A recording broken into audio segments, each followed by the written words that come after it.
প্রধানমন্ত্রী তারেক রহমানের সঙ্গে বৈঠক করেছেন ঢাকায় নিযুক্ত ভারতের হাই কমিশনার দীনেশ ত্রিবেদী। তবে বৈঠকে কী নিয়ে আলোচনা হয়েছে সেই বিষয়ে কিছু জানায়নি প্রধানমন্ত্রীর কার্যালয়।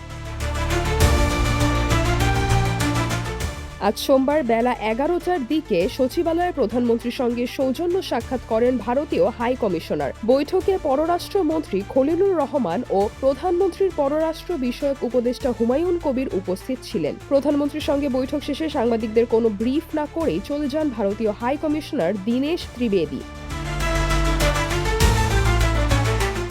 এর আগে রোববার পররাষ্ট্রমন্ত্রী এবং গত ৩ আগস্ট প্রধানমন্ত্রীর পররাষ্ট্র বিষয়ক উপদেষ্টার সঙ্গেও পৃথক বৈঠক করেন তিনি। গতকাল রোববার ইন্ডিয়ান ভিসা আবেদন কেন্দ্রে সাংবাদিকদের প্রশ্নের জবাবে ভারতীয় হাই কমিশনার বলেছিলেন, বাংলাদেশ ও ভারতের দুই সরকার প্রধান একসঙ্গে বসলে বিদ্যমান অনেক সমস্যার সমাধান সম্ভব।